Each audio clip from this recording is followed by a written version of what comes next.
بادشاہ ہے ہارون رشید، اپنے وقت کا بہت بڑا بادشاہ ہے. وہ ایک دن جو ہے وہ سیر کے لیے گزر رہا تھا تو اس کی بیوی زلیخا بھی موجود تھی.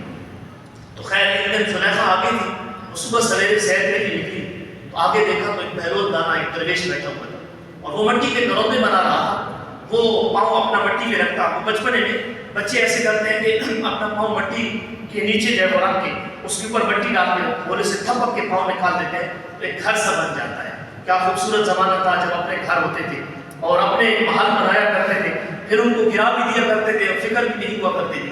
تو خیر بہلول دانا اسی شغل میں لگا ہوا تھا. تو زلیخا گزری تو زلیخا نے پوچھا کہ بہلول دانا کیا کر رہے ہیں؟ کہا کہ میں جنت میں محل بنا رہا ہوں. کہا کہ عجیب بندہ ہے بھائی، دنیا میں جنت میں محل کیسے بنتے ہیں؟ کہا کہ یہ بیچتے ہو؟ کہا کہ ہاں بیچنے کے لیے بنا. کہا کہ کتنی قیمت ہے؟ تو یوں سمجھ لی اس نے کہا ہوگا کہ یہ 10 روپے ہے. اس وقت کی جو قیمت تھی زلیخا نے اس کو وہ قیمت دی، اس میں جو ہے وہ نوٹ کو ایسے پھاڑ کے دریا دجلہ کے سپرد کر دی.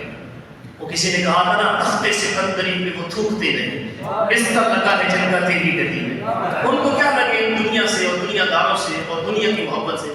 تو خیر پیچھے ہارون رشید بھی آ رہا تھا. ہارون رشید نے جب دیکھا تو دیکھنے کے بعد کہا کہ بہلول کیا کر رہے ہیں؟ کہا کہ جنت میں محل بنا رہا ہوں. کہا کہ بیچتے ہو؟ کہا کہ ہاں ہم بیچنے کے لیے بنا رہا ہوں. کہا کہ کتنے؟ کہا کہ 10 روپے. کہا کہ دیوانہ ہے، بھلا 10 روپے کا بھی جنت میں کوئی محل ملتا ہے؟ جنت کی پراپرٹی ویلیو کیا ہے؟ میرے حضور فرماتے ہیں کہ اگر جنت میں کسی کو ایک کوڑا ایک ڈنڈا رکھنے کی جگہ مل گئی دنیا مافیا سے بہتر ہے. جنت کی ویلیو اتنی ہے. مجھے بتائیے پھر ابو بکر عمر کی جگیروں کا عالم کیا ہوگا؟ پھر امام علی مقام امام حسین کی جنت اور ان کی پراپرٹی کا جو ہے وہ عالم کیا ہوگا؟ اللہ اکبر. تو کہا کہ دیوانہ بندہ ہے، چلا گیا. رات خلیفہ جب سویا تو خواب دیکھتا ہے کہ خوبصورت محل ہے اور خوبصورت محل کے سامنے ملکہ زبیدہ لکھا ہوا ہے. دل نے چاہا کہ ذرا اپنی ملکہ کا اپنی بیوی کا محل تو دیکھوں. دروازے پہ جب گیا تو آگے دربان کھڑے تھے. دربانوں نے روک دیا. کہا کہ بادشاہ سلام کدھر جا رہے ہیں؟ کہا کہ میری بیوی کا محل ہے، میں دیکھنا چاہتا ہوں. کہا کہ یہ آخرت کا محل ہے، یہ دنیا کا محل ہے. اب بیوی کی اجازت کے بغیر اس میں داخل نہیں ہو سکتے. دنیا کے ضابطے اور ہیں، آخرت کے ضابطے اور ہیں. اب تم داخل نہیں ہو سکتے. خیر جب واپس آیا اور پھر جب صبح اس کی آنکھ کھلتی ہے، صبح ناشتے کی ٹیبل پہ بیٹھے تو بیوی سے کہنے لگا رات میں نے خواب میں ایک تمہارا محل دیکھا ہے جنت میں، تو یہ کیا معاملہ ہے؟ تو بیوی نے کہا کہ وہ دن کے معمولات تھے، وہ 5 نمازیں، بس وہی اذکار اور وہی وظیفہ تھا، کوئی خاص نیک عمل تو نہیں کیا. ہاں یاد آیا صبح جب سیر کے لیے گزر رہی تھی تو بہلول دانا دجلہ کے کنارے مٹی کے محل بنا رہا تھا. تو میں نے بھی ایک محل دیکھ لیا. میں نے پوچھا تو کہا کہ جنت کے محل ہے. تو میں نے بھی ایک دیکھ لیا. تو بادشاہ نے اپنے سر پہ ہاتھ مارا. کہا تو مجھے بھی کہتا تھا، میں نے کیوں نہیں خریدا؟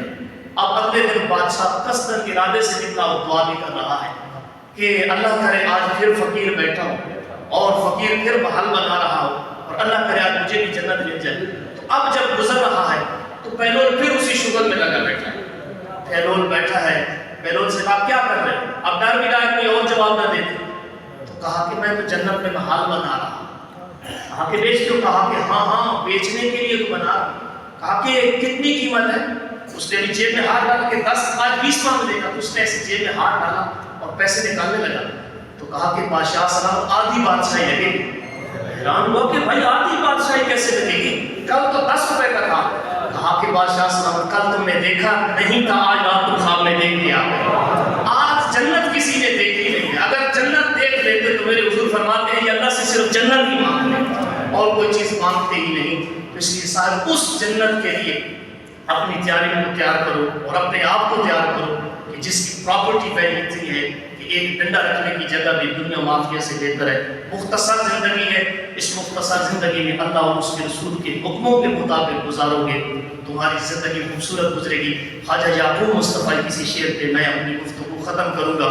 آج ساوی نے کھلے راہی نے ان بھوک انوکھڑے ٹکڑے ٹور پیسے کا پینڈے مک جاسے گھر بیٹھیاں پینڈے مکڑے کارے ما آخر شو آخر زیما کارے نشو مشتی خاکی ماں مبارے کوچر جار نشو وما علینا الا البلاغ المبین. یہ جامعہ اور مسجد کی تعمیر کا کام شروع ہے، اس لیے دوست